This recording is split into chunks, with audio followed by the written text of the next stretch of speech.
Hello and welcome to episode 114 of The Eldritch Podblast. I'm Margaret. I'm Jack. And I can count. Yeah. Hello. 104. Teen. Get baited. Yeah. You thought you were 10 episodes ago. You thought we went back in the past. You thought we'd gone back in time. Entity, give them the correct timeline. You thought that we invented the time machine. Yes, well, I mean, who's to say we didn't? We didn't. We didn't. We'd been gifted it. By whom? By the entity. You know who. Yeah, yes. You know who. You know the all-knowing. You know what? Because we even said 114. I just heard 104. Seconds before. Mere moments Literally before disaster. Before it started, you were like, what is it? And I said 114. 114. We both said it out loud. You went, hello and welcome to episode 104.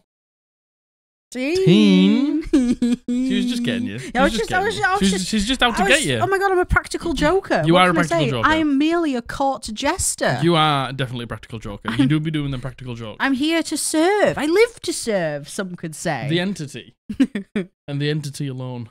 Oh, who? What? You serve the entity. Oh, yes. Don't you? Good, yes. Oh my god, yes. Oh. Everyone? Oh my goodness. Doesn't she? Yes, certainly.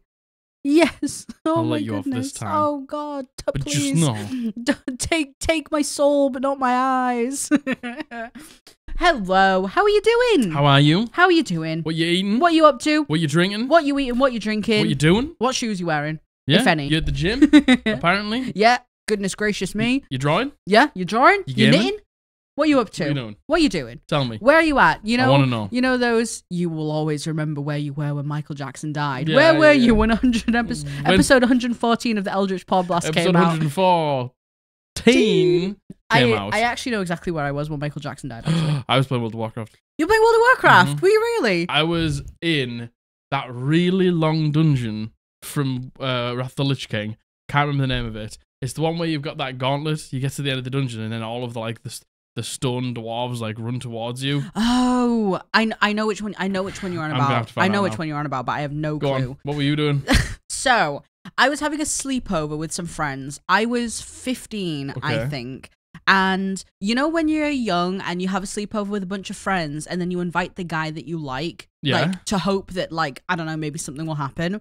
It was he ended up becoming my boyfriend for a while. Congratulations. But despite the odds, we were having a sleepover and do you remember Blockbuster? Yes. We had gone to Blockbuster and we had gotten loads of scary movies out, Mhm. and we were in between watching the second scary movie going into the third, and we heard the news that Michael Jackson had died. I am not kidding you. Did he cry? This guy, not only did he cry, it ruined his night, Uh-oh. and he locked himself in my bedroom to cry.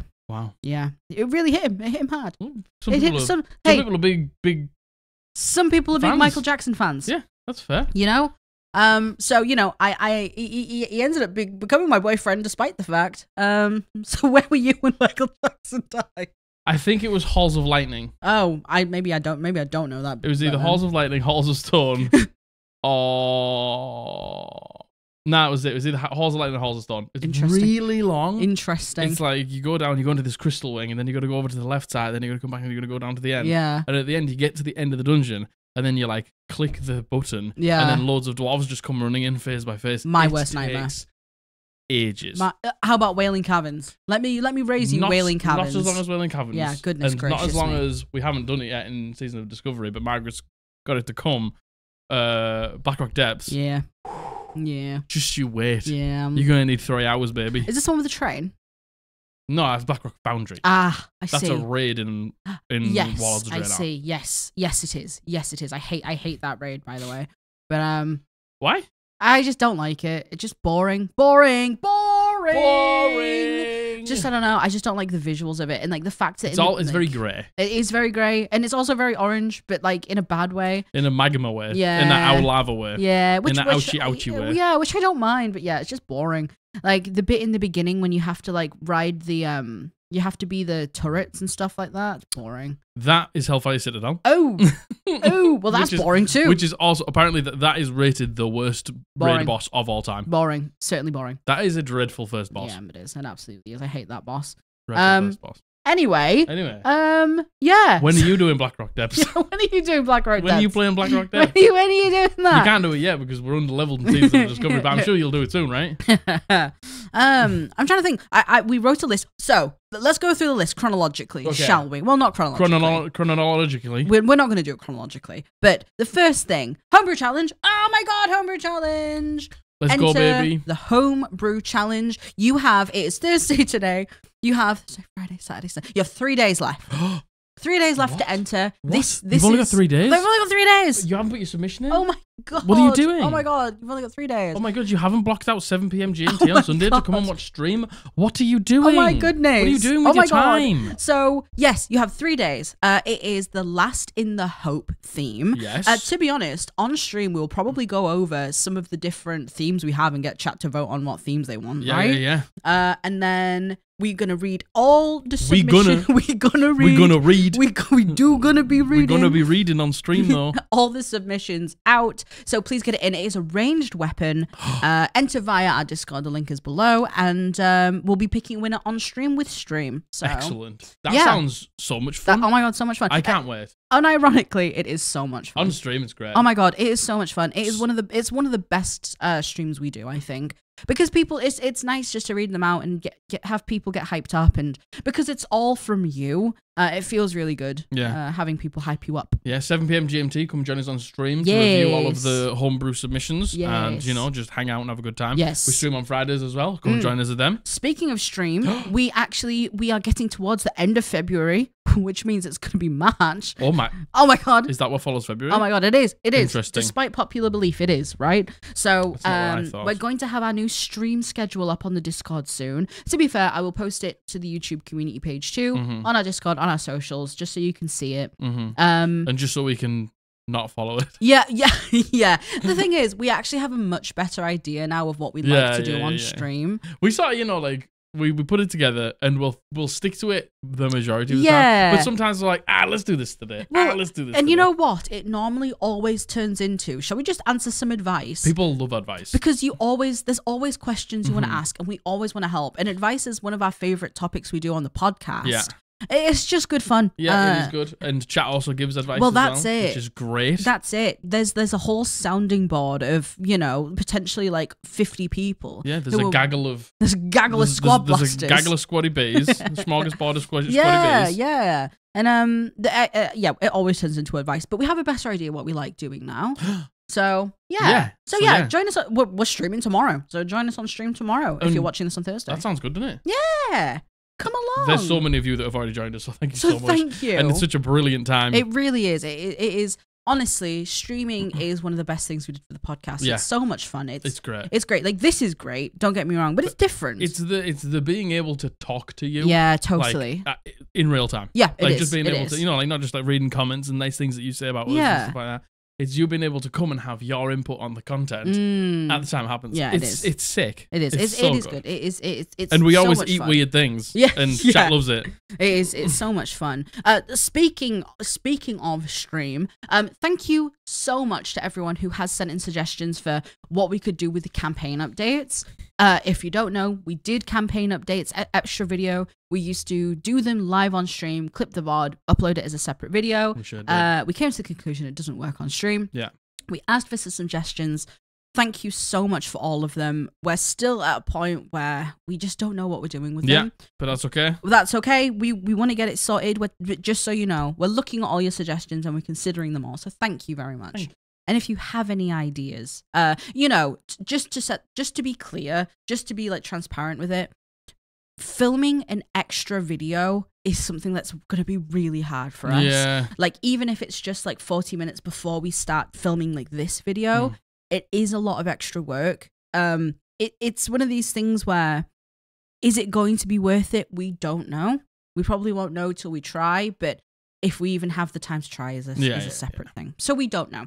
We don't know. We're not sure. So, now on to my public apology. Oh my goodness. Oh my God, kill him. If you all remember the early days of the podcast when Margaret used to edit the videos, but now I edit the videos. Margaret used to go and then not put anything in. So, it was my job to put in a picture of the lovely new dice that she got. And she did this, and I wrote down the timestamp, and I didn't put the picture in. Yeah. So What happens, Jack? what are you gonna do about it? It happens. Do you want to fight me? Oh my god. Let's go. Oh my god. I'll go 12 Oh my rounds. goodness. Oh my god. 12. 12. You're Easy. gonna go all 12? I'll go all 12. Damn. Yeah, I've got- fair enough. It's a marathon, baby, not a sprint. Oh, fair enough. I'll go. Jeez. Yeah. Oh my god. Get ready. Oh my god. 12 rounds with Jack. 12 Whoa. rounds of throwdown. All right. Fair enough. Right, I'm putting it in now. Well. 10:21. You know what, Jack? It's easily done. Huh? And you don't deserve lambasting for forgetting things No. in the video. Huh? How about that? You gonna lambast me? Well, they lambasted me. You can catch these. Jack, you lambasted me. So. You deserved it, lamb. Oh my god. But, yes. Shame. So, yes, just to reiterate, because we didn't put the pictures in, if you missed it in Monday's episode, I did an art trade with Critical Miss Dice Jade, and she made some gorgeous dice for Blythe. And we talked about them in great detail, so we shan't go on again. But these are the actual pictures of the dice. Yes. Which are gorgeous. And again, she has an Etsy store. She has socials, Instagram, TikTok. I will link them down below. Yeah. Please check her dice out. She's UK based. Yeah. She is a wonderful And human the dice being.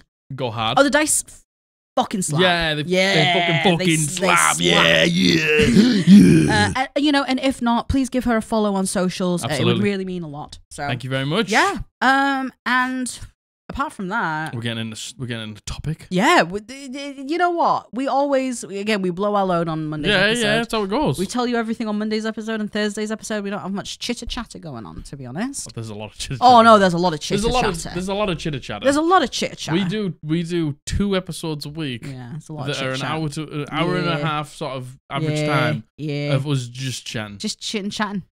Chatting. Yeah, chatting shit, to Chewing be the honest. cud? Yeah, chew the cud. Me when I chew the cud. Oh, me when I chew your cud. Oh my god, Me don't when my tempt cud me. gets chewed. Oh my god. So, before we get into it, if you enjoyed our videos, if you're enjoying being here, please throw the video a like. It Yes. helps, oh my god, more than you will ever know. There's been a lot of likes. Not quite 100 likes. But a lot of likes. We've gotten close. And seriously, the difference in, not to be boring, but the difference in the analytics since we started being like, if you're enjoying it, like us, comment, subscribe. Our analytics have absolutely completely changed. So do it. So thank you. And if you don't do it, Oh my god. cringe. You're going to answer to the entity. Cringe. So, yeah, you have no idea how much it helps. So thank you Like, so comment, much. subscribe, hit the bell. Truly. Every single one of them. Thank you so much. Every single person who watches the video has to do all 4 of those things. Oh my god, or what? Legally 12 rounds bound. for chat. Yeah, 12 rounds to throw down with me. And you don't want that. You don't want that. You absolutely don't. Yeah, you don't want that. What, 12 rounds with Jack or 12 rounds with I'm me? an animal. I'm a nasty little fighter. Yeah. You don't want to go 12 rounds She's with feral. me. I'm horrid. I'm a dirty fighter. Give us your growl. Yeah. Oh. What do you think?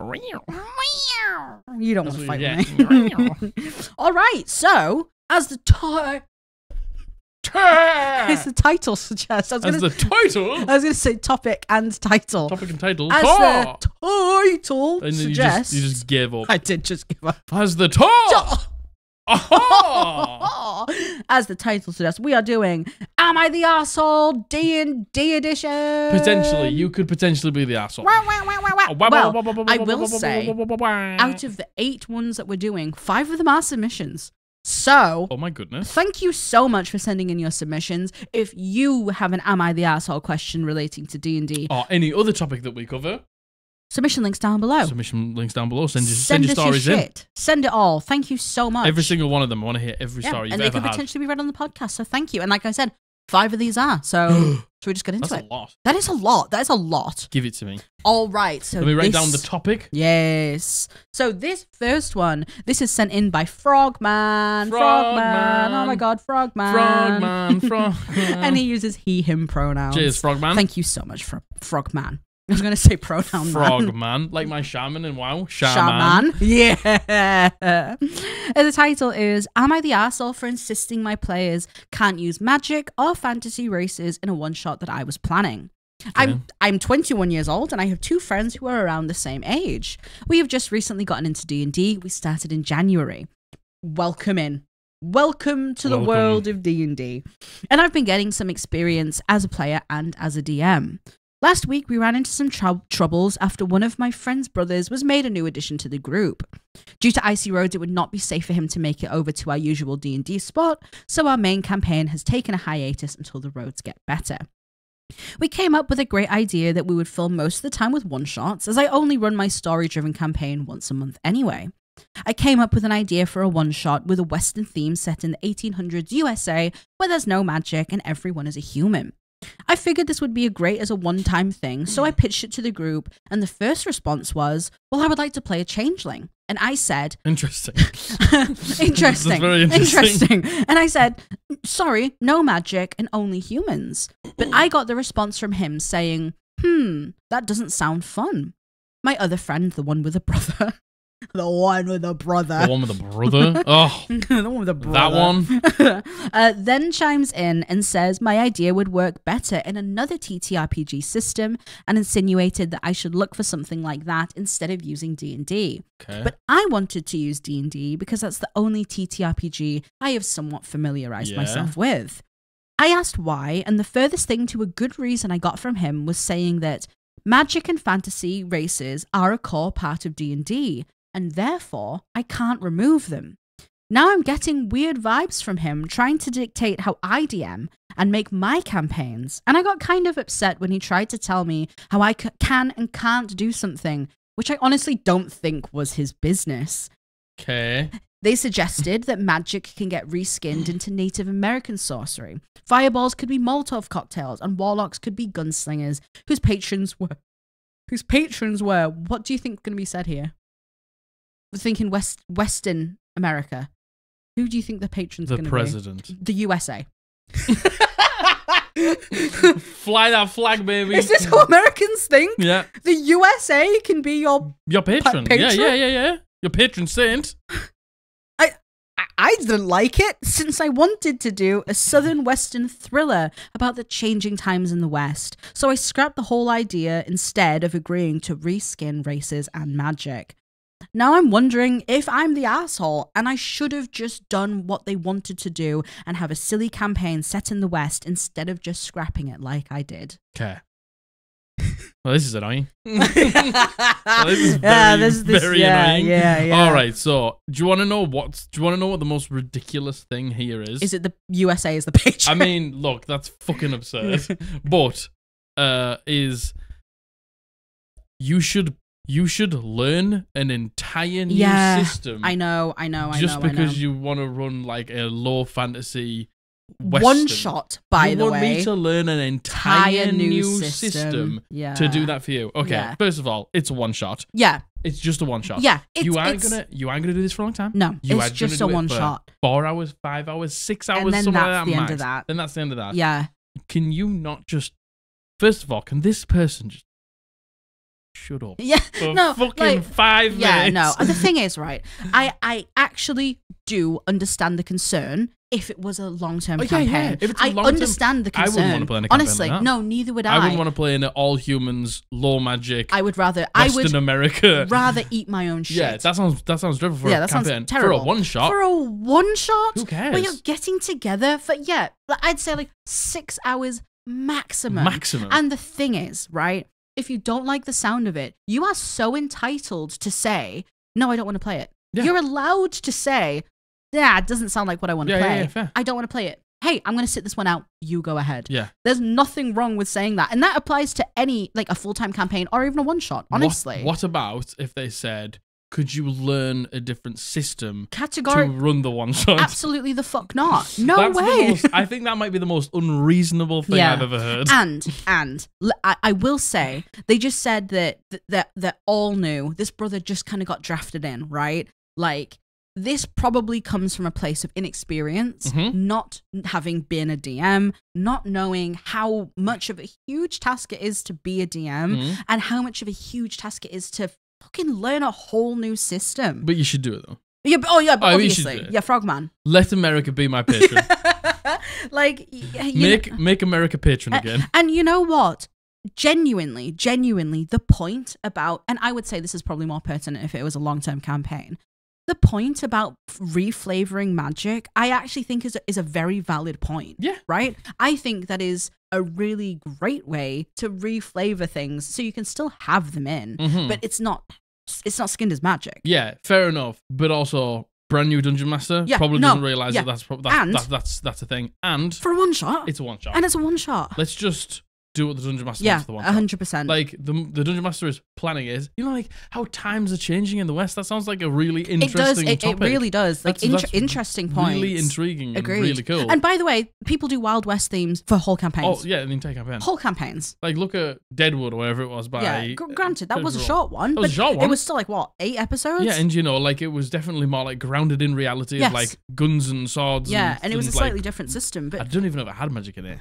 I have no idea. I can't even remember. I don't recall. But I don't recall. Like, and you know, to make the statement, magic and fantasy races are a core part of D&D. Yes, to those who want to have it like that. You know what I mean? Dungeons and Dragons can be whatever you want it to be. You can't come in here and just be like, Dungeons and Dragons is this to everyone. Yeah, it's it certainly isn't. It might be to you. It might be to you, and that's fine. That's valid if it is. But it's not to everyone, and you can't make it to everyone. Dungeons and Dragons is what anyone makes it. I can't help but feel like if you didn't want to play in it, just say no. Oh my God, say no. It's absolutely fine to say no. No one's going to hold it against you if you say no. Don't say learn an entire new system. Yeah, don't then try to find ways to turn it into something you actually want to do. That's not fair. It's one session and then it's done. Like you don't have to, like just, man. This grinds me the wrong way big time. You okay, Boop? Yeah, sorry. I don't know, snot. Snot. I have snot. Go on, gives it. You want it? Go on. You want to know my snot? Me when I milk your snot. No, I don't think you're the asshole. No. Again. This would be a different conversation if it was a long-term campaign, but a one-shot, no. And I understand being like made to be feel like the bad guy here because you are the one like restricting. But restricting for a one-shot is very common. Very common. In my one-shot that I did for like my brother and everyone before this campaign, I was like, you are these people from here. You do this. You do. I basically told them exactly who they are. Yeah. Did I restrict classes and stuff like that? No, but they couldn't come to me and be like, oh, but I want to be this. It's just like, no, for the one shot, you are this. That is the point. And honestly, I think that comes from a place of experience. Yeah. Just being able to be like, yeah, okay, cool, yeah, this isn't a forever thing. This is just a one-time thing.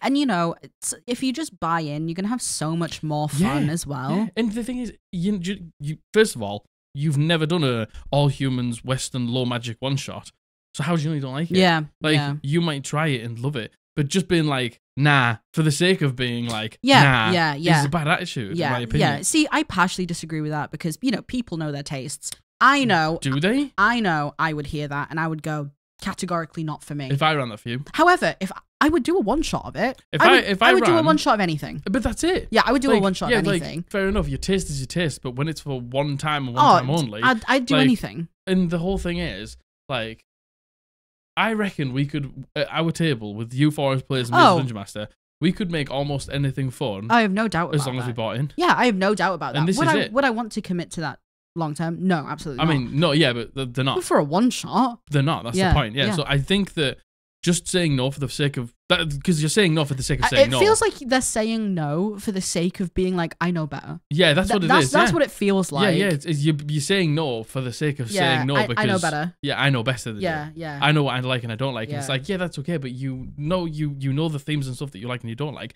But when we're all just mates around the table just playing D&D, I know. Because someone can't make it, by the way. So you're gonna do something. This person's come up with something for you. Nah, I don't like that. Yeah. I absolutely do not think you're the asshole for learn a new system. Yeah. What do you mean? You don't want to learn a new system for a one shot? What do you mean? You're so unreasonable for not wanting to learn a new system for a one shot. And the thing is, right? Like, if you wanted to do that, that's very valid. But as someone saying to you, you should maybe learn another system for this. Oh, get out of here. Get out of here. Maybe go and fuck off. Yeah, scram. Get out of here. How about that? Go on. Get out of here. All right. No, not the asshole. Get wrecked. No. All right. Yeah. This next one. This has been sent in by Anonymous, and she goes by she, her. Thank you, Anonymous. She, her, thank you. Thank you. So, I am a DM for a campaign, and in session 0, I told everyone the campaign will start on a small Grope? No. Small grope? No. Just a little grope? No. No. A small boat. No. To a, So you're going to say grope? to a group of islands. No. That's why. Sorry, I got too caught up on the word grope. Yeah, you got lambasting me. Go again. I am a DM for a campaign. And in session 0, I tell everyone that the campaign will start on a small boat to a group of islands, to one town on one island in particular. And they are all going there for a specific reason that I will text them, and then something will happen to their character that motivates them to go to the island, so then they can incorporate it somewhere into their backstory. Okay. Although what I sent them needs to happen, and that's really my only requirement. For everything else, I'm very lenient. I promise I don't normally demand my players put stuff in their backstories or something like that. It was just this one thing. Okay, cool. What I don't tell them is that they all have the same reason. Interesting. A wizard who was proclaimed to have died centuries ago while attempting to explore different realms makes contact with each member of the eventual party and asks for their help in return for a reward. And how this was such a critical thing was they couldn't tell anyone, or they would risk a mass extinction event. I thought this would work well for all alignments to want to save the wizard, and I was right. I thought it was perfect as it could generate conflict without being too drastic, get everyone to the island, give everyone a common goal with a sense of urgency, and then hint at the wizard's manipulative nature as he tries to be the only one each party member relies on while keeping the insight DC low, while still making the hints obvious enough to where everyone would understand. However, when some of the players found out that they were in fact not special in regards to the super powerful wizard guy, some of them got upset, claiming that I was being a bad DM for it. I think I was in the right. I was telling a story, and that's how I thought I could create a compelling one. But my players are thinking otherwise. And that I should have given them each something special at the very least. Am I the asshole? God, that's a complicated one. Okay. This is just. First of all, I don't actually think this falls into the realms of are you an asshole or not. I think this is. I think you have made a mistake. Okay. I think you have made a genuine mistake. I disagree, but okay. Okay. Why do you think they've made a mistake? I think having the party all find out in a way. The thing is, I don't really know how the party found out. Yeah. But, you know, it does feel bad knowing that, oh, you've got this secret and you're not allowed to tell anyone or this, and then you're this special person. Then having everyone find out they've been told exactly the same thing, and they've all probably really worked it into their backstories too. Like you said, like, you gave this to them to work it into their backstory. I think that would feel bad. It would it would feel bad for me. Okay. So maybe it was the way that you went, because do you want to know what? I don't hate this idea at all. No. I think conceptually, I think this is actually a really cool idea. Yeah. I agree. I think the idea of everyone being tied together for a common reason is good. I don't necessarily know if giving them all exactly the same exact point and then asking them to tie it into their backstories was the right way to go. And, you know, this is only just my opinion, though. Yeah, true. That's it. It's your opinion, because I think as a dungeon master, I think this is a really cool idea. Like, it depends how many players you have, because if you have a small group. Yeah, I don't think she said. If you go to them and you say you want to go to this island because there is a wizard that was fucking with fucking realm teleportation and stuff like that, and it all went wrong, and you want to find him for your own reason. Yeah. If you like really hint that in though, and you're like, you want to find this wizard, but you need to tell me why. Yeah. Do you know what I mean? It's like, I don't know, maybe my sister when I was a child got sucked into the Fae realm and I haven't been able to get her back, and this person is clearly the only person I can. Boom, you've got your own goal for finding the wizard. Yeah. If it's, you know, then there's like, if everyone has that information but has a different reason, I don't see there's anything wrong with it. Yeah, I agree. I do agree. I think I'm focusing on the moment of everyone being like, it sounds like, however it was executed in a way that made people feel bad. Yeah. Because you're not saying it's just someone, you're saying like a few of them feel this way, and a few. First of all, I don't think they should have called you a bad DM for it as well. I think that's very unfair. Bullshit and unfair. I think that's very unfair to do. But that's it. It's like, did you find enough of a reason yourself? See, this is just Dungeon Master perspective versus player perspective. Because to me, Like, if I gave you all the same goal, you all have the same goal in my campaign. Yeah. You all want to get back in the city. Yeah, true. For some reason. True. That reason, bake it into your own campaign. Yeah. Bake it into your own backstory. Yeah. Do you know what I mean? That's basically my idea. Yeah. So, but I don't know. I think it's, for me, it's the, keep it completely secret. You can't tell anyone because there's going to be like a mass extinction. Write it into your backstories. And, it sounds like however it was done. I mean, I could be wrong. To be fair, I could be wrong because I don't know how you executed it. Yeah, I don't know how you execute it. But then I think, do I think you're the asshole for doing this? No. No, I absolutely not. I don't know how you executed it. Maybe you didn't do it the best. Yeah. I mean, to be fair, what does she say here? So she says that gave everyone a common goal, urgency, hint at the wizard's manipulative nature, as he tries to be the only one each party member relies on, while keeping the insight check DC low. I think I need a little bit more context. Yeah. So, to me, no. I think and to be honest, maybe your players just don't like that they don't feel unique. I get that. That's fair. I think that's it. I don't even think, I don't even think that's it. I think that's it. For them, yeah. I think that's it for them. Yeah. To me, I don't think that's a problem. To your players, that might be a problem. Yeah. And that's just on an individual level, in my opinion. It would be a problem to me, I think. But would it? I'm trying to find the words to say this. I don't really know how to explain it. Yeah. I think it's the fact that everyone was told they had to keep it a secret. Maybe. I think that's it. Like, the fact that no one was like able... big thing. Yeah. Maybe it's like, because it's so like, you have to keep it secret, nobody else can know. Because like there's going to be like and a it's mass like, extinction. Oh my God, like I'm so special. I think but that's then it. Everyone just got told the same thing. Maybe I can see that. And I think it's a feeling of like having to hold on to it because like I can't possibly, and then not being able to share that with anyone else. Even if you're seeing these hints, right? If your players have been told it's going to be the end of the world if they say anything, everyone's going to be really cagey about it to each other in game. I don't know about that. I don't know if I threaten like end of the world, like cataclysmic event sort of thing. I think setting it up as a secret where if they talk about it, the world's going to end. I think that's always going to cause some weird caginess. Yeah. With not above table, like in game, like between characters, you know what I mean? And it's a lack of feeling of solidarity. It's a feeling of very apartness, I think. And I think I would feel if it came out like this and everyone was tasked with this, I would be like, oh man, well, I've been really holding on to this for what feels like nothing, right? You know what I mean? Yeah. I think this just comes down to a personal level. Oh, very much so. Very much so. The only asshole moment here is when they called you a bad DM. Yeah, first of all, your friends, anyone, by the way, should not be calling you a bad DM for the narrative choices that you choose to do.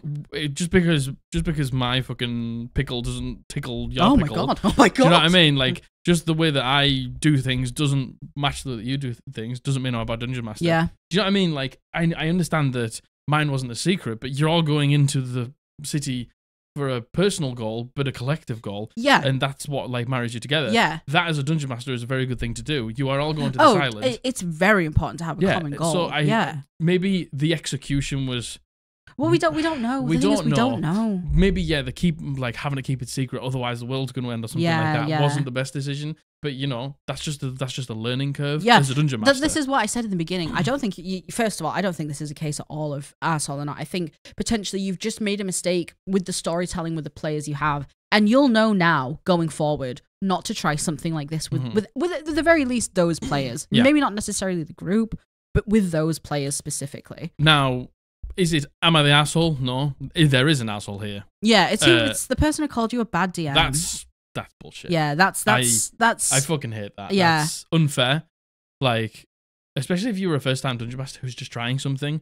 Like, to try something so ambitious, like as a first time dungeon master is awesome. Like, have you learned from it? Yeah. Do certain people not like it? Yeah. Do some people like it? Probably. Yeah. Like, and you just realize that like one shoe doesn't fit every person. Exactly. And for someone, because their personal taste wasn't met in your storytelling, for them to say you're a bad DM, you're just not you could just not be the right DM for them. It's nothing to do with your ability to DM, and you're not a bad DM for that. And I hope I hope you realize that, and I hope Yeah. that hasn't gotten to you, because you're not a bad DM. No, you're not a bad DM. Especially for trying something narratively and seeing how it goes. Everyone has to try something. I quite like it. Yeah, personally. yeah, fair enough. I don't think there's anything wrong with it. Yeah, fair enough. Maybe they're like, keep it secret, otherwise everything's gonna go wrong. Maybe not the best idea, but at the same time, you tried it. Yeah, Tried agreed. I don't think we should ever be shaming people for trying something that they No, don't do. God, no. Especially not calling them bad DMs. That's just fucking mean. bullshit. Yeah, that's fucking bullshit. That's yeah, a bad person thing to do. Yeah, it is. But yeah, no, I don't think you're the No, asshole I don't anonymous. think so. No, not at all. Thank you for your submission. What do you think? Yeah, what do you think? What do you think yeah, about that? because the thing is, I think we have very different opinions here as DM and as player. Because you're a player and I'm a dungeon master. Exactly. And I know that people make jokes about D&D players wanting to be like this special snowflake and stuff. But yeah, of course you do. Mm-hmm. Of course you want to be special. Of course you want to be unique. You want to shine as a group. You also want to shine as an individual. That's a very, very natural, normal human thing to want, right? But you can see the difference in the opinions. So I want to know what you think. I just had a really good idea for my campaign. Oh my goodness.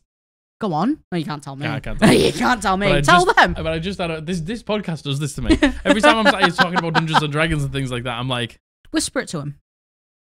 No. Oh. All right. This next one.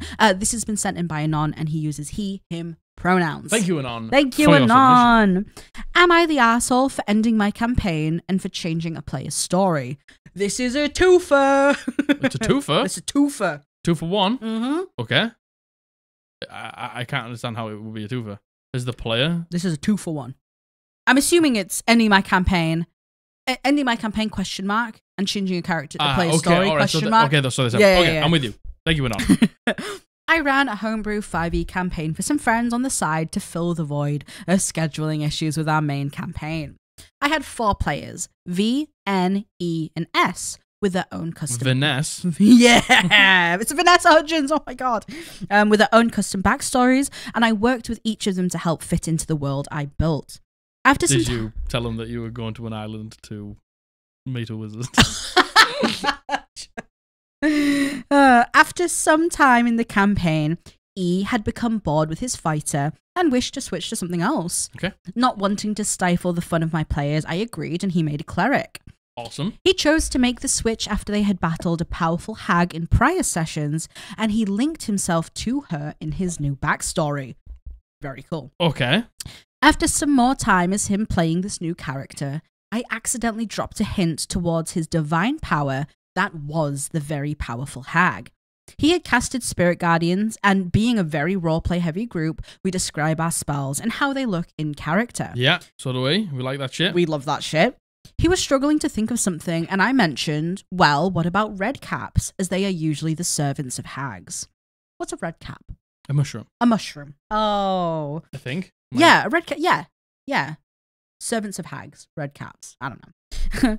In DMs and outspoken, E got upset and said I ruined a story plot for him, but given his PC's knowledge on some of the stuff that revolved around the hag that other players had brought up, I didn't think it was a huge secret because we didn't discuss this in depth like we did with his first PC. A failure on my part.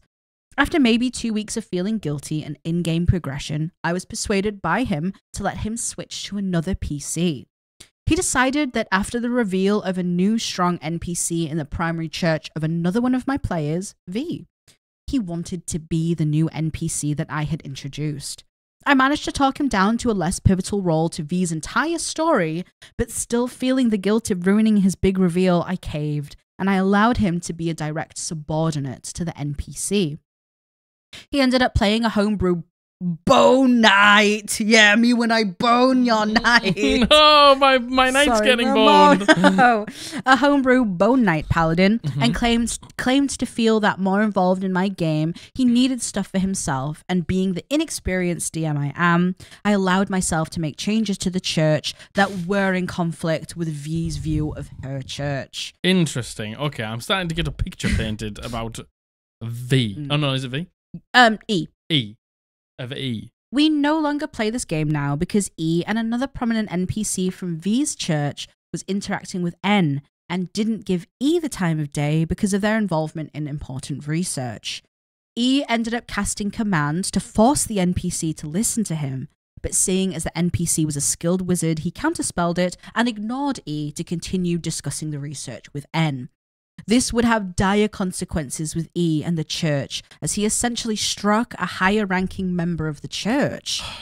So to avoid having to deal with the discipline of E's new character and the potential switch to another new character, I just stopped DMing the sessions.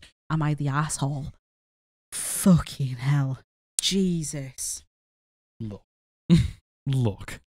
This E sounds like a nightmare. Yeah. First of all, E sounds like a nightmare. Fucking nightmare. Yeah, absolute nightmare. Like, I want to switch characters. Okay, that's fine. Yeah, that's fine. Like, let's accommodate you and do this thing. That's fair. That's valid, yeah. Okay, look. You as a dungeon master and every dungeon master out there has to hold in all of the story about the campaign, hold in all of the story about each backstory, and sometimes when you're talking and trying to help or something like that, or giving information, a little bit of information might slip that's a little bit extra. Yes. It happens. Mm-hmm. We are just people. Mm-hmm. We aren't fucking superhuman. Mm-hmm. We have to remember what people do know, don't know, the bits that they sort of know but sort of don't, and they have, like, you know, alluded to but haven't been confirmed. There's a lot of things that you need to like keep a track of. Yeah. So this person to fucking blame you and then guilt trip you afterwards is so unfair. I think I'm a little bit confused about the situation. Basically, so they were playing a fighter, they didn't like the fighter, that's fair. They switched to a cleric, which is a completely new PC. Yes. Who's tied to the hag. That they fought. So in combat... Mm-hmm.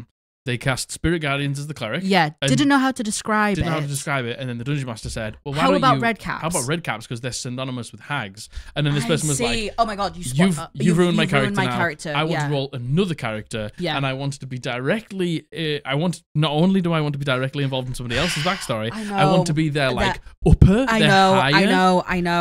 That's a lot to ask. And then you're the fucking subordinate, and then you attack somebody who's directly involved in somebody else's backstory. I know. This person is a nightmare. Yeah, to be like, oh my god, you're not paying attention to me. I'm gonna then fucking strike. I'm just gonna attack you. Yeah, man. While you're talking to another NPC about another player, who's doing important research for you, man. Like, yeah, like you're casting command on them, and they like waft away with a counter spell. Like, man, just tell me that you want all the attention on you constantly. And the thing is, I will say, again, coming from a player perspective, the hag thing, if that was something you were building up to, right? Something that you wanted to be a big reveal, having that in that moment, just being like, oh, how about red caps? Because they're, synonymous with hags. Yeah.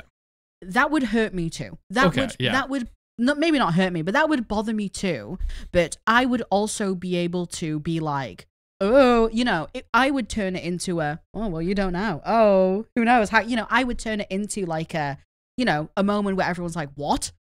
As opposed to like, oh, you spoiled my whole thing. Yeah. I get that. I do get being upset for that. But at the same time, you just accidentally said it. It was just a mistake. You apologized for it. You said you apologized for it. And then the thing is, though, it's the, like, afterwards, if you're like, oh, I'm sorry about that. Like, I messed up. I'm sorry. Like, that's all you have to say. It's like, look, it's fine. It doesn't matter. Like, we can try and, like, involve some other twists and turns about who it is and who it isn't, and, like, why they've given me this power. There's still so much for you to just then be like, well, that's ruined now because of you. Yeah, I know. Want to play another character now. And guilt tripping you. Anon, we can tell you obviously felt guilty about it, right? And, like, the thing is, you made a really good point. You were like, your players just don't know what's in store for them. Mm-hmm. I have a really good example of this.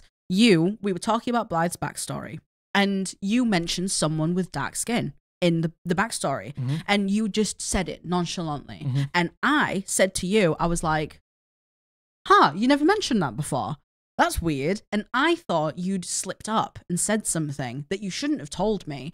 And I thought about it loads. And then, obviously, you planned that, because then the next time in game, someone with dark skin who we learned was Avalo's wife, Luella, was mentioned, and I knew exactly who that was. You were obviously just setting up to foreshadow it. Yeah. I thought you just said it accidentally. No. Like, not thinking about it, right? Your players have no fucking idea what you're doing. No. No idea. Nothing. No idea. Literally no idea. They can't even, I couldn't even assume correctly about that. Exactly. You know what I mean? Like, your players are not going to know. If the only thing about your... let me put it this way. These if the only thing about your backstory is that your deity is a cleric and there's nothing else, what? Deity is a cleric. A hag. Oh, sorry. Deity is a hag. Yes, sorry. You're like, there's more than that. Who is it? Where did they come from? Like, oh yeah. How did you make the deal? Did they know that it was that hag that they'd encountered? Yeah, how did it become a thing? It's yeah. The fact that your deity is a hag is not the only thing. No, is not the only thing. No. Guilt trip. You clearly are just, look, I understand that we all get like itchy feet sometimes and we get excited to play new classes. But if you're just guilt tripping your dungeon master so you can just constantly change character into something that you like, like I don't feel like you're playing Dungeons and Dragons for the right reason. Like, and again, the thing is this That's player? Unfair because anyone can play for any reason, I guess. Yeah, definitely. But is this player doing it out of feeling genuinely, man, I want to change, or just being like, oh, I want to try this now. I want to try this and now. then just being able, knowing they have the freedom to be able to do that. And you're just making your dungeon life, your dungeon master's life, a fucking misery and a nightmare, and it's so hard. Which I think is genuinely one of the biggest fears from DMs. Like, giving a player a bit of leniency in a specific situation and then them taking it as the standard from then on. I think that is the big fear from DMs. And one thing I would do, to be honest, if your players come to you and they're like,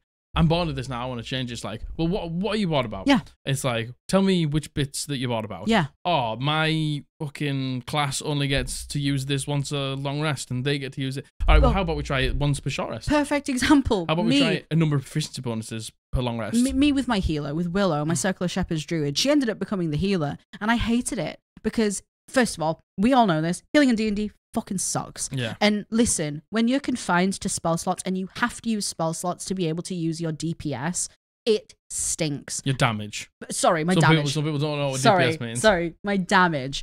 It fucking stank and I hated it. And I came to you and I was like, I just don't want to play this anymore. And you were like, how? And you gave me a staff of healing. Yeah, I was like, how about we try and fix my life? How about we try and like do something about it? Because you like the class, you just don't like the healing aspect of the class. Yeah. So we did some extra things for the totem, and then we give you a staff of healing. Yeah, and felt really fixed good. it, and like that felt good. Because every class has its like shortcomings, of course. And instead of just giving out magic item after magic item after magic item after magic item, it's like, let's do a story-based thing where the fighter learns a new ability. The fighter learns how to, get an extra damage dice on this ability, an extra use of this ability. Yeah. So I mean, like, instead of just changing class, because that's hard to do, story-wise, narrative-wise, and if you want to change just characters in total, then you're just scrapping that other character and all the backstory you wrote for it. Yeah. So like, try and figure out like what it is they don't like about something. Yeah, definitely. And then see if we can change it. Definitely. I will say, Anon, the only thing I think here that you shouldn't have done was allow them to play such an important role in another player's backstory. Is that the Dungeon Master's fault? I don't think at that point when this person's guilt tripping you, and they're making you feel bad because you said it was the hag and stuff like that. They seem like an extremely manipulative person. Oh no, agreed. But should you have let it happen? Probably not. The only thing is, safeguarding that other player. I think sometimes taking care of the people around you, sometimes having to say no is really fucking scary, especially when someone is as manipulative as this person. I would say it's scary, but at the same time, no one else had the power to say no in that situation apart from you, and it ruins the other player's time too. Yeah, and you allowed them to make changes to V's backstory and like a church that seems very important to her. That is the only thing I would say. The foot should have been put down there. Yeah, but I don't think that's. But I understand why it wasn't. Yeah. But it's one of these things where once it stops becoming just something that's like a you problem, and then it starts like bleeding into other people's stuff. You have a choice there, and you have to stand up for the other people around you. Yeah. And yourself, by the way. Yeah, I agree.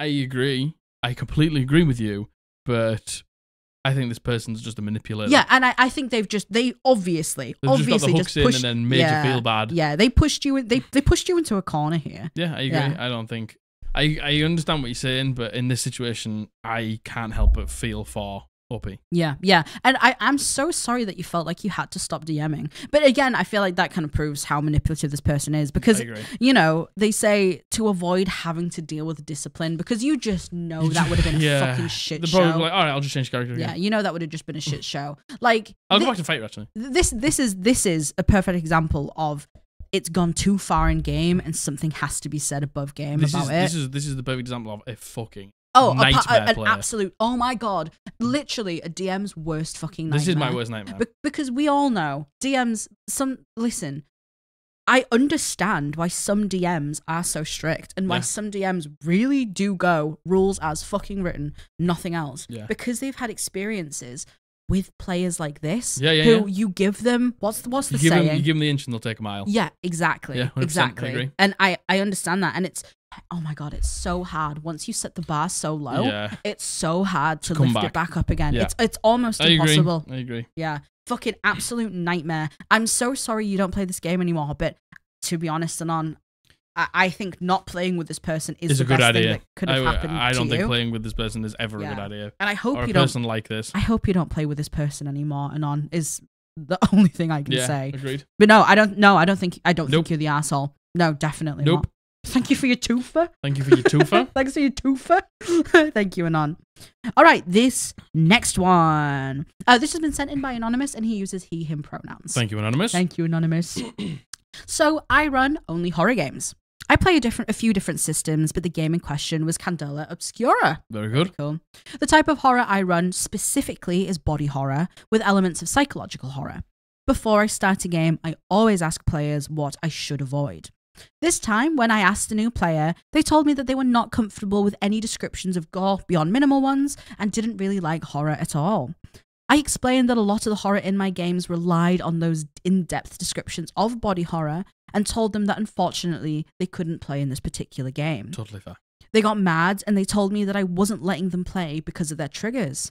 They told the other players, including my boyfriend and a couple of other friends, a very skewed version of what happened.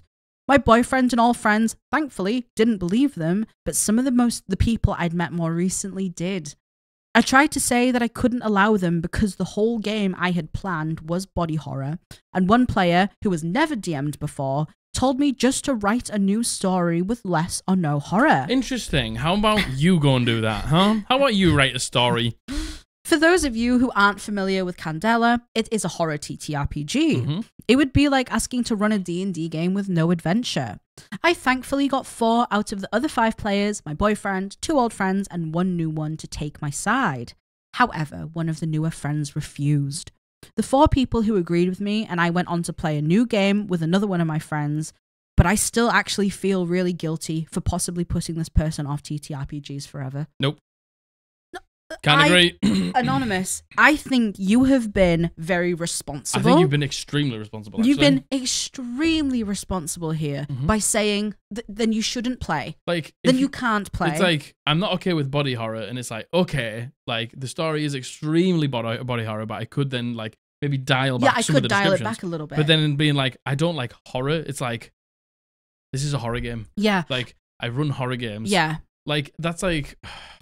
somebody coming into my campaign and being like, I want to do, like, all story, no backstory. I don't want to, like, bother about any backstory. I don't want to go off course. I just want to stick to the main plot, nothing else, and I don't want any surprises. I want to run 6 combats a day. I want to run 6 combats. I'd be like... and smash the shit out of I'd things. just be like, look, that's fine. That's great. I'm so glad that you, like, have let me know this game isn't for you. Yeah. You probably shouldn't play my game. Yeah, I really, really... I don't know what else... What's the alternative here? You go...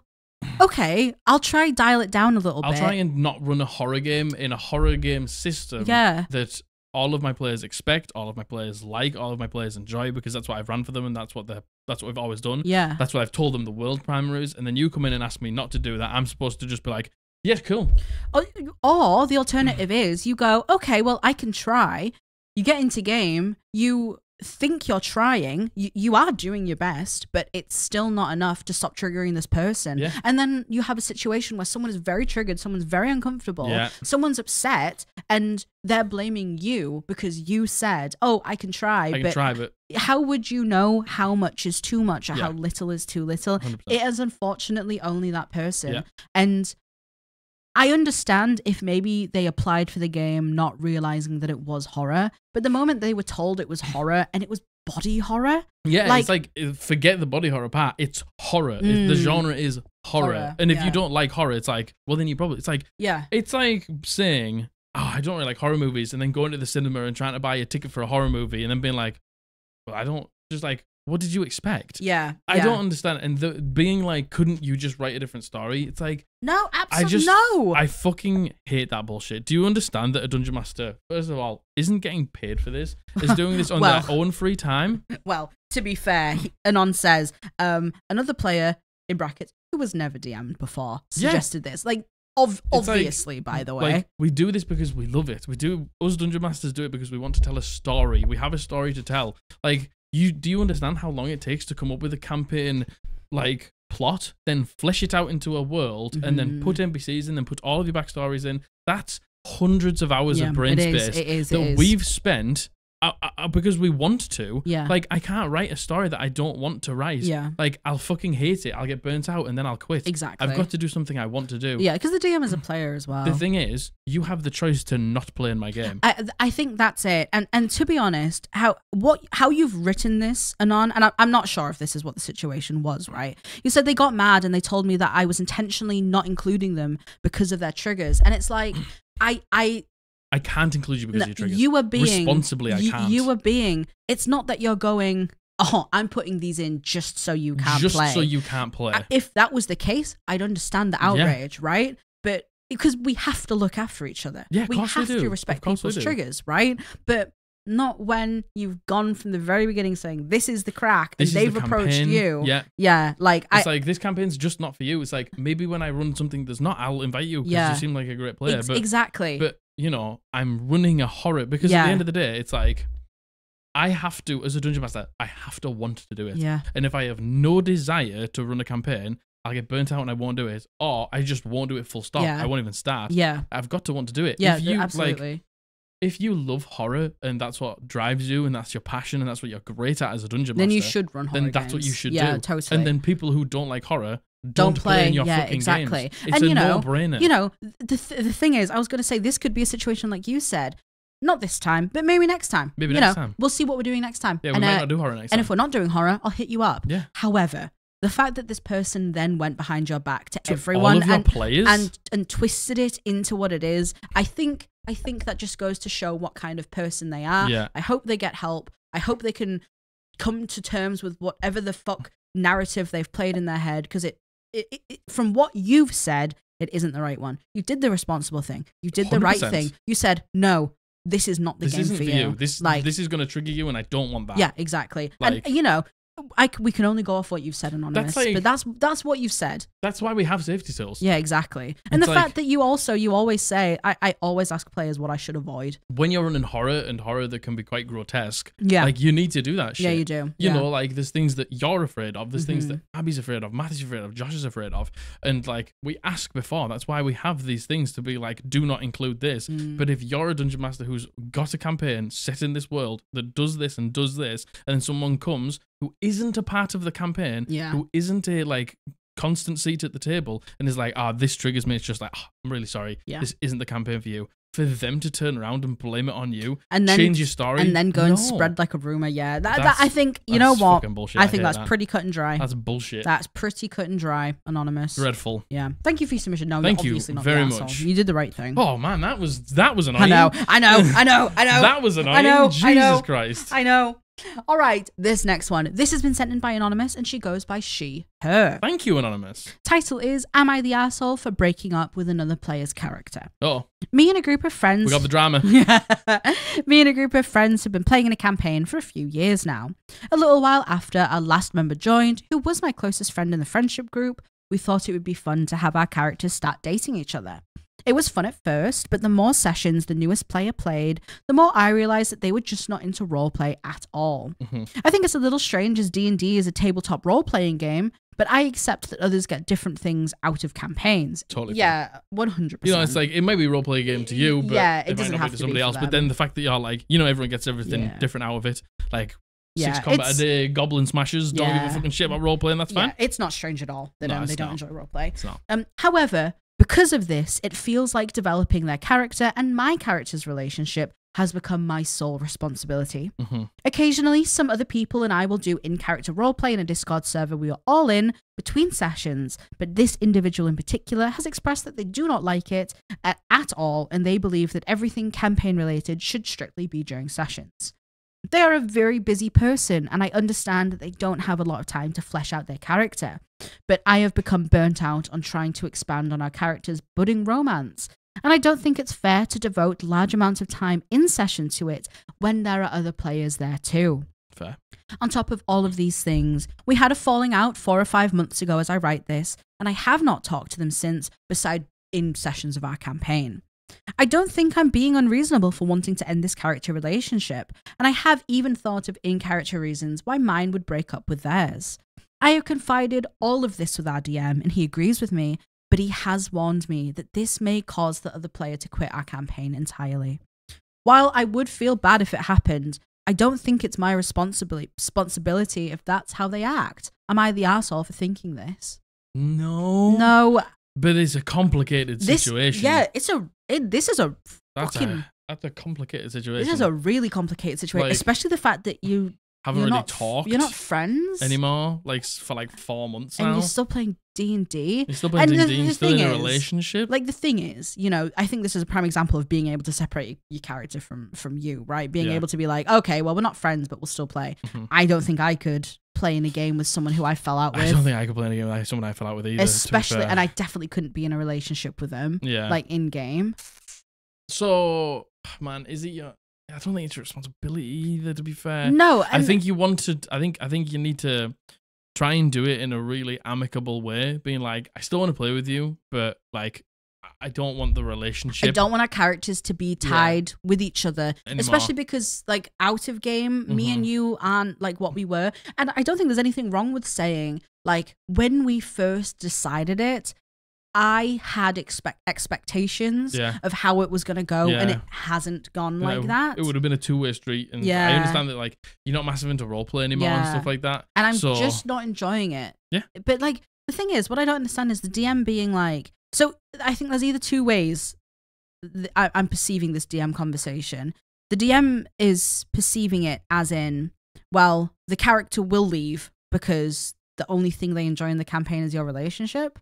Or, but they don't spend any time. Yeah. Or the DM is kind of being like, how I'm also reading it is the DM's being like, don't bring this up. Like, just, it could go really bad if you do, so don't bring it up. That's kind of how I'm seeing it. But if it's affecting your time, agreed. Then I think you need to. You need to. You need to look after number one, I think. You need to. And you need to. And it's not your responsibility if they choose to leave because your characters break up. It's not. And I just don't understand where the DM is getting this from unless they've spoken directly to the player and the player's saying, oh, I love this aspect of the game. This is I love being in a relationship even though I don't roleplay it at all. Yeah. And we don't talk anymore. Like, what I don't understand. I don't understand why. What do they get out of it? What do they get out of it?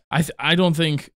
I think that's maybe a little bit unfair for the DM to say if they don't know. Yeah. Like, putting that again, we don't know. Yeah. So I think that might be a little bit unfair to put that pressure on you. To be honest, I think it's unfair regardless to be like, just a heads up, they might quit because of your actions. That's like quite manipulative. Yeah, that does feel quite manipulative. I don't like that. That does feel kind of manipulative in a way. It's like, I came here for help and now you're just telling me that I have to stay in a relationship with this person, otherwise they're going to leave. But the thing is, the DM's agreeing. The DM's like, yeah, I think you should break up. But by the way, if you do, they might leave. Maybe it's just a warning. Maybe it is maybe it's just like it could go bad. Yeah, like, I just want to give you the heads up that, they might leave, so please don't feel bad. Yeah. Maybe that's the way. Maybe we read that wrong. True. So I think, do you want to know what? I think do it as nicely as you can. I think it has to be an out of game conversation. I think it has to be an out of game conversation, not an in game thing. Where you just message them and you're just like, look, like, I don't want our characters to be in a relationship anymore. Like, I'm not getting out of it what I wanted, and you don't put a huge amount of effort into it, and now neither do I. Yeah, and just say like, it's just not what I wanted. It's just not what I wanted. And like, we don't really talk outside of the game. So you don't like doing the out of session role play, which means that I can't involve myself in those too, so because we're in a relationship. Like we're in a relationship, like it's a tag of a relationship. Yeah. But there's not actually any relationship. There's no in it. benefit of it. So yeah. maybe you can just be like, obviously it's not going to change anything because we don't act like that in the session. We'll still be friends. Yeah, we can still be yeah, friends. Yeah. But I definitely think it needs to be an out of conversation, out of game topic conversation. Agreed. But I definitely think that you need to, if it's making you unhappy, you need to do it. Yeah, I don't think you're the asshole for wanting to break up. And No. honestly, I don't think you're the asshole. I know you're kind of saying, am I the asshole for doing it regardless of them leaving?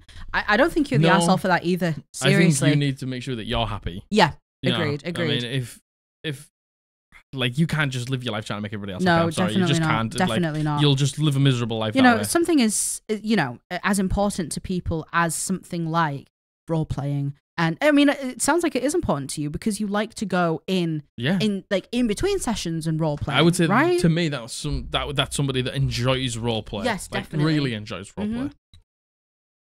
Oh my goodness, my dog just made a funny noise. Is he all right? What's he doing? He's got an itchy ear. Oh, did he have a little yell because he hurt his ear? He scratched his ear too hard, didn't you? Did you scratch your ear? Yeah, he scratched his ear too hard. You silly sausage. You silly man. Oh, you're looking very scrungly. Looking a little scrungly. Oh my goodness. Anyway, no. Yes, not no. Yes. Thank you. Not Thank the you. asshole, but look after yourself and get it done. Yes, indeed. All right, that's the end of the submissions. I realised that all of them were not the asshole, but I think they were really good discussion. I think there was actually really juicy topics in there. I agree. I think they there's were. a lot of really great topics in there. I agree. Well, these are all ones that I've taken from the Reddit. Oh my goodness gracious me. So this is called "Am I the Arsehole? Metagaming?" ? I generally play the frontliner, and when going through dungeons, I am checking for traps and then proceeding. My guy detected and we disabled one trap previously in this story. Okay. We get to another door. I check for traps. I roll very low. I tell the DM that I go through the door anyway. My party bugs out and they say, hey, let the rogue check. Not once before did my character have the rogue double check. They want it because I rolled low. My character has no idea he rolled low, so I continue as normal against the protests. There was no trap on the door, but they're still mad, saying that I put the whole party in danger. But to me, they are metagaming off of my rolls. True. Extra content, I am a barb with danger sense things, so it's even less of an issue in my opinion, but they're saying that I'm being an arsehole with the, it's what my character would do. The rogue is not the person who said the rogue should check for traps, by the way, and the rogue is at the rear of the party in case we're attacked. In the rear? In the rear? Getting attacked in the rear? Oh my god, me when I attack your rear. Me when I get my rear attacked? And we have a decently high AC person to stall for a turn. No, gosh, you're not. And this is the thing. And so many people do it. And I understand everyone plays the game differently. But the thing is, if you check for traps and you roll low, that isn't like you just, what has happened there when you have rolled low for checking for traps is you think you've done a good job and you're certain there's no trap. Exactly. That's what's happened. Yeah. Then you walk through, then the trap hits you. Yeah. That's how it is. That's how it goes. Or there were no traps. Yeah. Which there wasn't. And you got lucky. And the thing is, my God, you know what? Our group has been both of these people. Our group has been both of these people. I don't think that you should then be like, let the rogue check. Yeah, let the rogue check. Let the rogue check. We're just like, when you fail something, you have to change your circumstance to be able to do it again. Exactly. And you know what? I actually will say we are very good for it. Oh my God. So we have a rogue. We have Dale. Yes. She's the rogue. She fails. She fails all the time. All the rogue things. Stealthing, lockpicking, all of it. The only thing that she succeeds is charisma-based checks. True. So we always, just by rule of thumb, if we're doing a marching order, Dale will go first because she can check for traps and she can check the door, right? If Dale fails, we'll just be like, I don't see anything. And we're really good for trying to get on. Yeah. However, there has been circumstances where if we know there is a lot at stake, we will pull reasons out of our assholes why someone else can get another check. Yeah. Because, we do, there is elements of metagaming. We do metagame sometimes like that. But it's never from a place of malice. Yeah. Like, fuck me. We would never, if Dale went through and she was like, it's fine. Yeah. We would never, no, don't go. Let me check as well. It's like, you don't know that you failed. Yeah, exactly. Like, that's the whole point. You don't know, you think you've done a good job. And like, if someone went on, like, was like, nope, no traps, and went in, we would not be like, you've endangered the whole party. I can't believe you'd endanger the whole party. You're such an asshole. It's like, You know what I mean? That's so annoying. That is so fucking annoying. I don't like that. I don't like that. The thing is, it's like you basically just don't want the dungeon master to have any of their traps ever go off ever. Yeah. And like the thing is, I understand how a lot of people. This is metagaming. Yeah, it is 100%. That's metagaming. And I understand how a lot of people hate that, but are also okay with that. Yeah.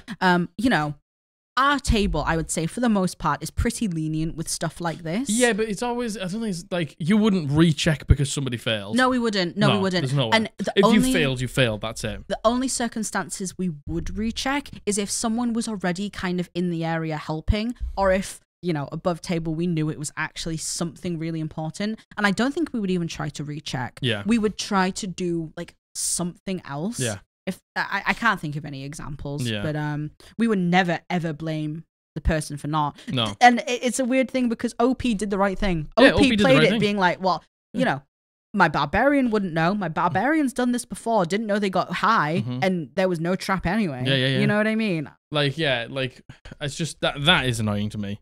Because, like, the dungeon master, you know, puts traps in to, you know, like, maybe catch you out now and then, maybe get a little bit of damage off, maybe a bit of chip damage, because it's a long dungeon and I need you to be, like, expended of resources. Yeah, relying on the fact you either haven't checked or you failed the check. Or you failed your check. Yeah, and the whole thing is, that's the whole point. If you fail a check for traps, you think you've done a good job. Yeah, you're like, and no you traps. don't think there is any traps. Yeah, definitely. You took the time to look. That's not the point of it. Yeah. You as players don't know that you've failed. Yeah. That's annoying. It's always that you turn around and you're like, yeah. I guess fine. I'll go first, guys. Oh, it's all right. Yeah. Sprint through. I understand, genuinely, I understand everyone's frustrations here, but I absolutely do not agree with the other players calling you an arsehole, being like, you're endangering. First of all, you don't know that. Yeah. Well, yeah, you don't know that. And also saying it's what my character would do. I actually think this is one of the very few examples where it's what my character would do is very, very relevant because here. They have the knowledge that it's fine. Yeah. They think. Yeah. So that's what my character would do. Yeah. They would walk through the door. Yeah. What do you think? I want to know. What do you think about both sides of this? What do you think about, like, the metagaming aspect of it? And what do you think of the character just like going in and doing it? Because that's what we would do. That's what you should do. But we also do you think it's safe. Sometimes. We do metagame sometimes. You think it's safe. You think it's safe. Sometimes we metagame a little bit. Yeah. And that's just how it goes. Yeah, sometimes it's just how it goes. I would like to know. But I don't think you're the asshole, no? No, I don't. No, I don't think so. Is this going to be all no assholes? I think people do think they're an asshole. I agree. I think. Well, I mean, obviously the table did. Dungeon crawling metagaming people who would be like, I can't believe you do that. That's so annoying. Yeah. Yeah, being like, think... oh, you're one of those. It's what my character would do, people. Yeah. I can't subscribe to that at all. Don't agree. Don't agreeeth. No. All right. Hey, Danny, this is for you. This is the penultimate. The penultimate? This is the penultimate. This is the second to last. Me when I pen your nulty? Oh my god. Me when I nulty your pen? I don't know. Yeah, that didn't work as well. Me when my nulty gets penned? So this is your final warning. This is the second to last. So start getting ready to leave, okay? I don't want you lingering in my home for any longer than you need to be. No. Get out my home. You're like a bad smell. Yeah. No. Yeah. Well. You smell. Yeah. Oh my god. Nice. Got you. Oh. Fucking got you. There's so many times where after D&D, people are lingering and we're like, get out of our home. Get out of our house. Get the fuck out my house. They're like, oh, the train's not coming for another time. Get out my house. All right, I need to go to bed. This is from Reddit. Thank you. Are we the assholes for finding it unfair that our DM reduced our rewards?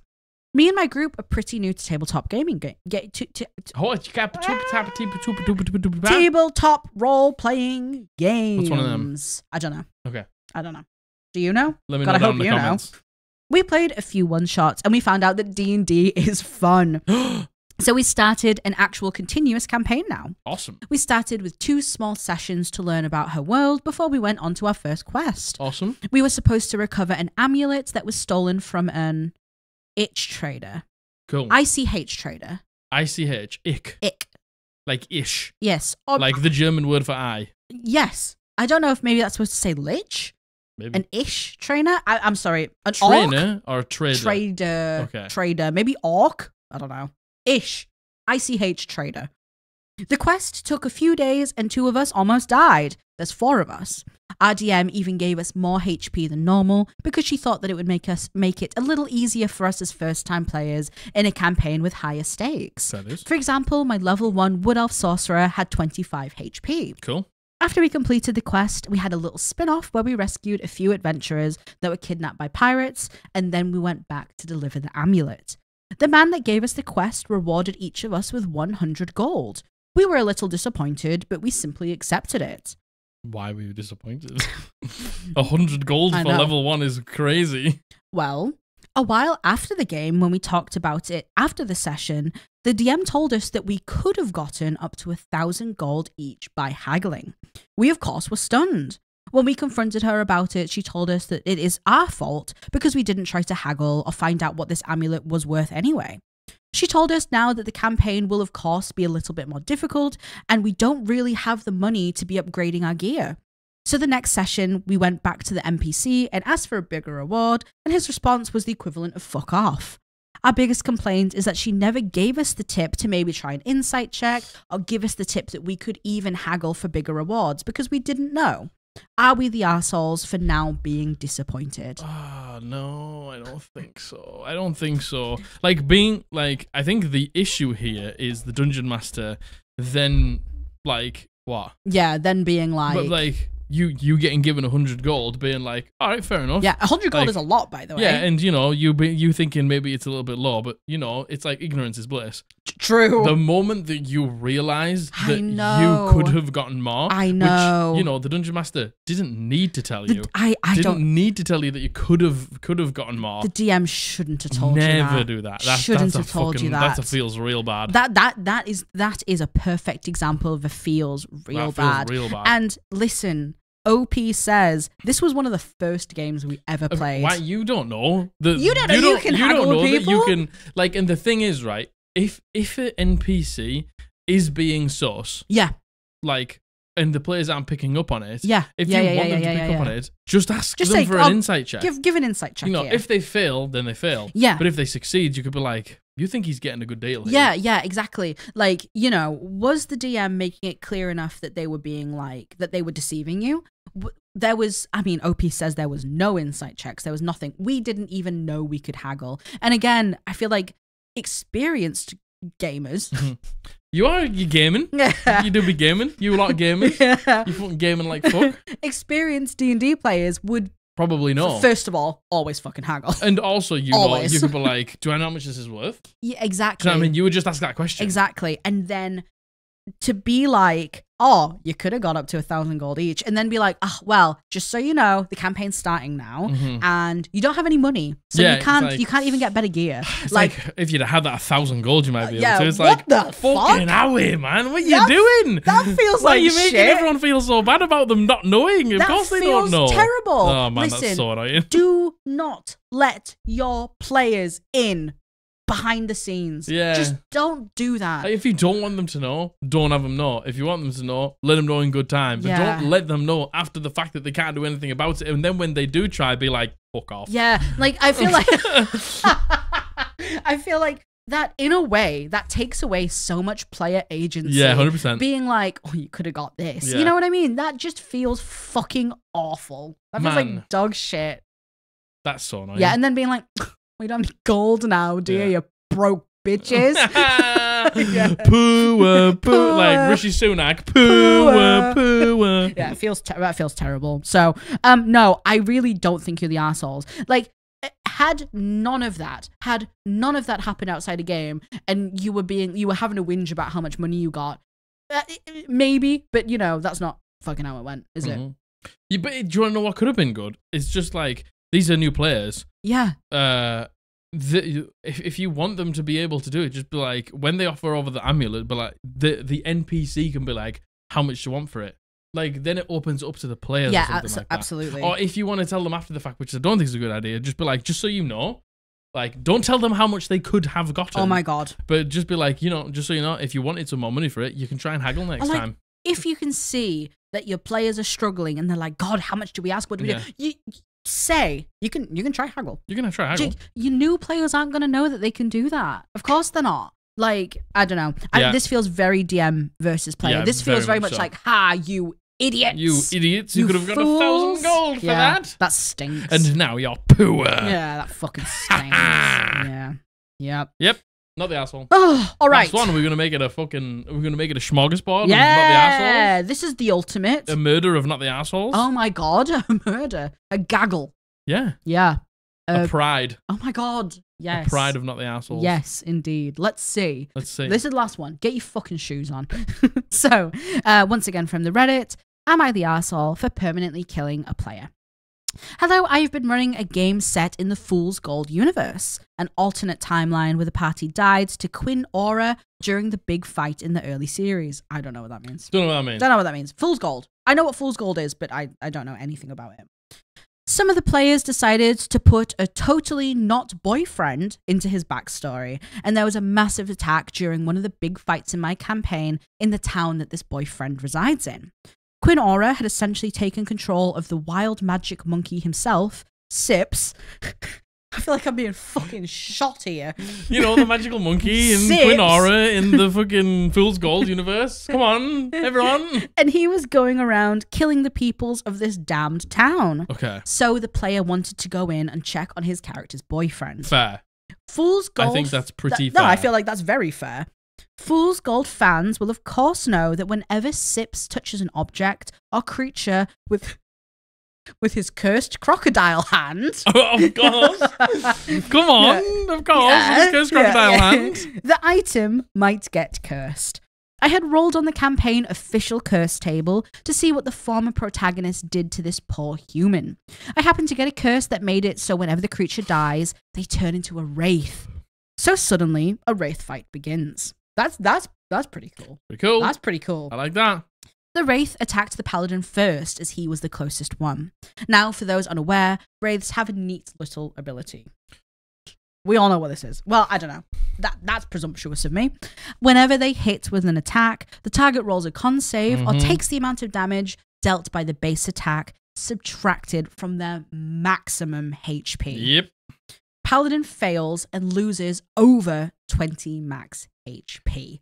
What level? Does it say what level they were? Let me see.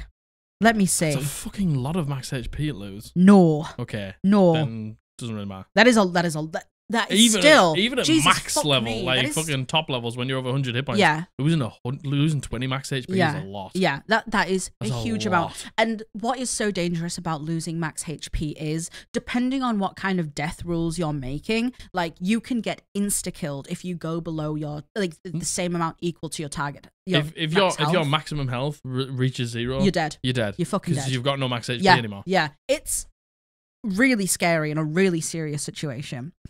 Now, you would think that learning this fact, the player would be a little bit more cautious. No, instead, he stays and he continues to attack using smites. Fair enough, it was only one attack. The other players try to light the Wraith up. Yeah, light him up, boys. Light 'em up, boys. But he survives the first round. Round 2, the players are doing a lot of damage to the Wraith, bringing him to a little bit more than 20 HP. Okay. The Wraith crits the Paladin. Oh, God. He fails the save and takes over 40 damage removed from his maximum HP. So he's down 60. Points. The player still does nothing. No dodge action, no disengage, no repositioning, nothing. Okay. At this moment, I know that they don't say it. This is the moment. This is the moment you have to tell. Where you have to say this is looking bad. This is looking bad. This is looking bad. This doesn't look good for you in particular, Paladin. You should probably consider doing something. Nothing. He just stands there and he keeps fighting. Round 3 goes by. The Wraith is on 1 HP. Oh. It attacks the Paladin. The Paladin's current maximum HP are reduced to 0. The Paladin is instantly killed, and the Wizard is able to slay the Wraith. I ruled this as a permanent death due to his lack of existing hit points. The Paladin gets upset at me, talking about how he could have switched targets at any time and how I purposely targeted him all combat. I tell him about how he could have moved at any time, and that would have opened room for someone like the Artificer to get attacked instead. I also explain that I try to be as realistic as I can as a DM. If someone is going to go for the kill, they're going to kill you if they can. Mm-hmm. If you beat them in combat, great. but I don't make encounters designed to kill a player. But when it happens, I'm not going to just show mercy for no reason and say the enemy gets bored and opens up the room to be its opportunity attacked. Totally true. So am I the arsehole for doing this to the player? No. No, you're not. Could you have said, or just warned the player that it was looking dangerous? I feel like there is so much context needed to this. Like, does this paladin understand that when they get their maximum hit points reduced to 0, they are going to die? I know. Because I feel like if they don't, then they should probably know. Like, there is so many caveats to this, right? That can like sway it one way or the other. Are these new players? Exactly. Have these players come across a wraith? Have they ever come across this mechanic? This mechanic? You know, vampires do the same thing. Yes. Do they know this? Did you warn them? Did you give them the heads up? Did you say the wraith is looking really bad? Mm-hmm. So the paladin hopes that they can try and finish it off, right? There's so many caveats to this, but I don't know. I think, do you want to know what? I'm actually going to change my mind. I'm going to say everyone sucks here. Because I think the paladin then blaming the dungeon master, it's like, it's fair. I think that if you are a dungeon master who runs realistic combats and this one thing is fighting for its life and it realizes you're about to go down. Against the one, what it sounds like the one melee thing with it as well. For the wraith to just be like, okay, I'm going to leave this now because you're really low and I don't want you to die, and go to something else. It's like, no, this thing wants to kill you. Yeah, of course it's going to try and kill you. Yeah, I understand that. I don't think them asking for that is fair. Yeah. Especially if that's the way you run it and that's the way that you've, always run it. Do I think you could have done more?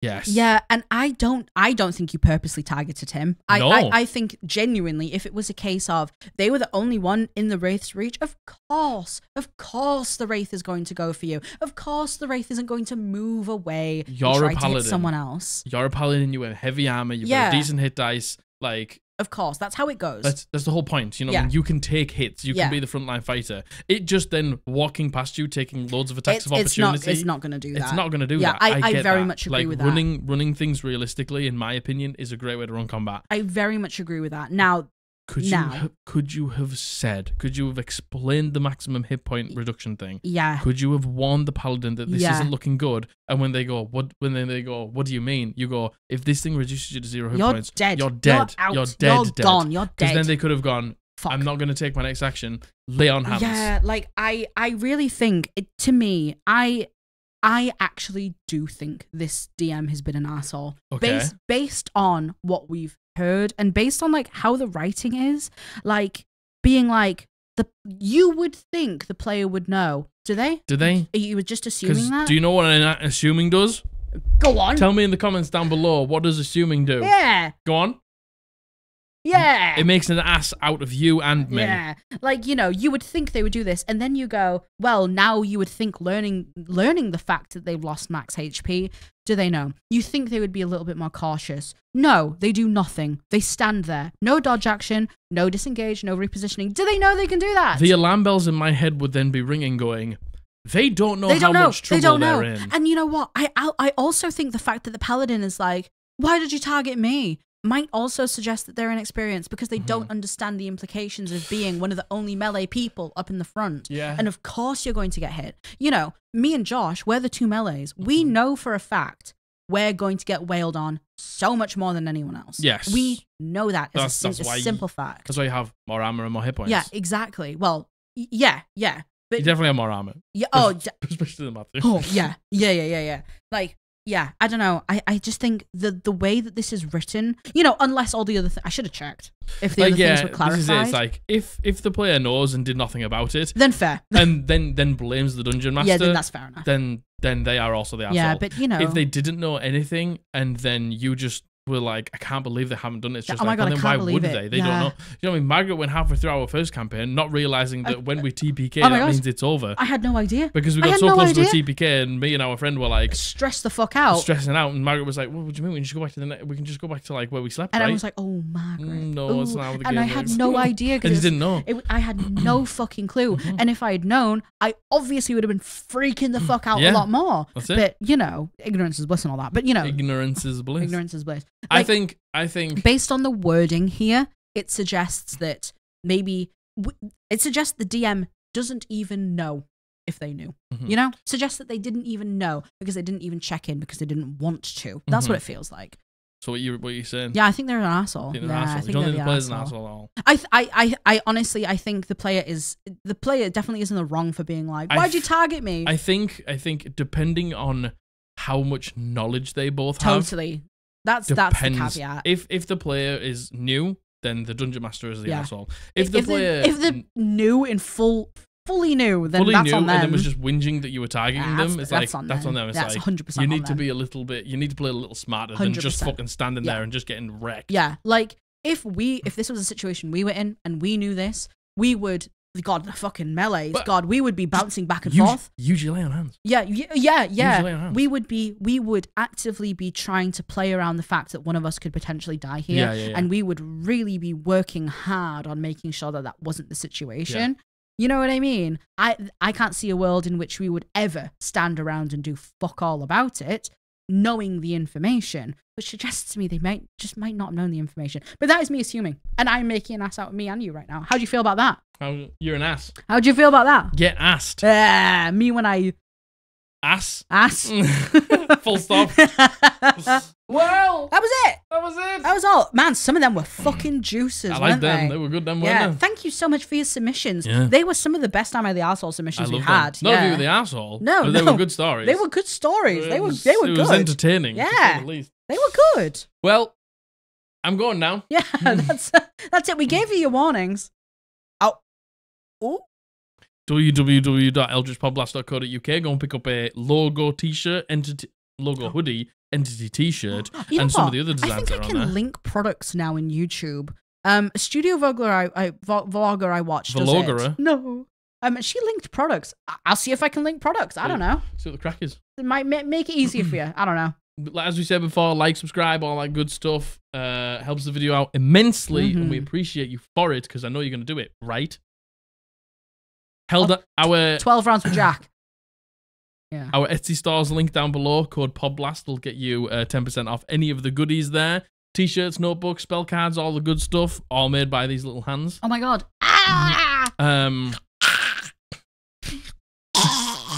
I love you. I love you. Bully loves you. We've been the Eldritch Podblast.